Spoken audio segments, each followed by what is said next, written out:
Hi, today we're going to read the book Miss Nelson is Missing by James Marshall and Harry Allard. The kids in room 207 were misbehaving again. Spitballs stuck to the ceiling. Paper planes whizzed through the air. They were the worst behaved class in the whole school.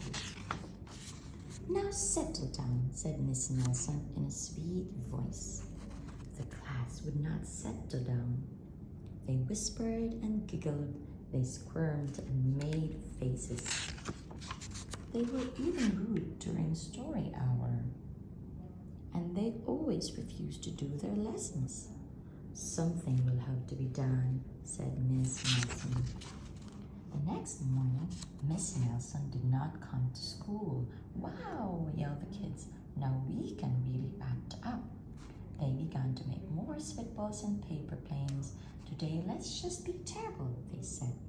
Not so fast, hissed an unpleasant voice. A woman in an ugly black dress stood before them.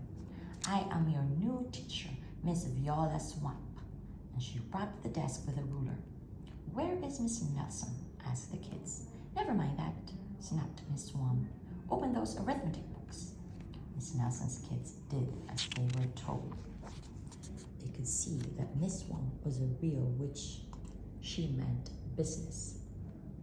Right away, she put them to work, and she loaded them down with the homework. We'll have no story hour today, said Miss Swamp.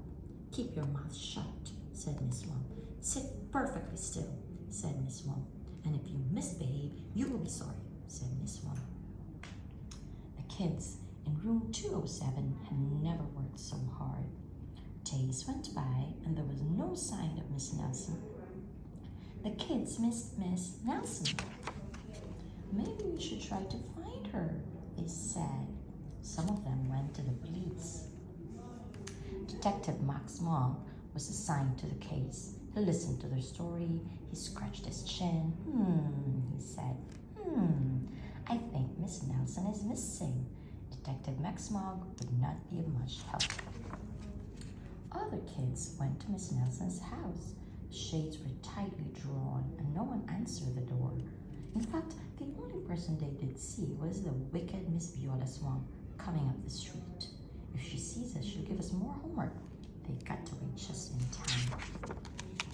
Maybe something terrible happened to Miss Nelson.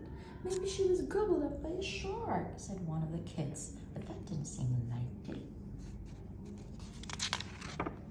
Maybe Miss Nelson went to Mars, said another kid, but that didn't seem likely either. I know, exclaimed one know-it-all.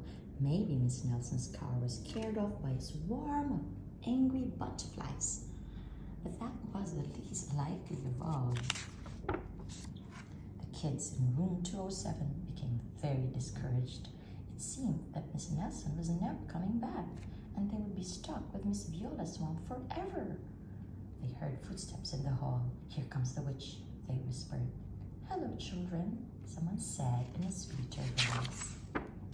It was Miss Nelson. Did you miss me? She asked.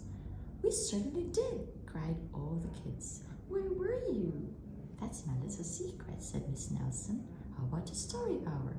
Oh, yes, cried the kids. Miss Nelson noticed during story hour, no one was rude or silly.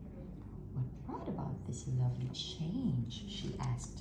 That's our little secret, said the kids.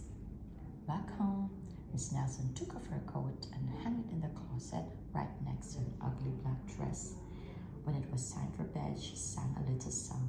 I'll never tell, she said to herself with a smile. The end.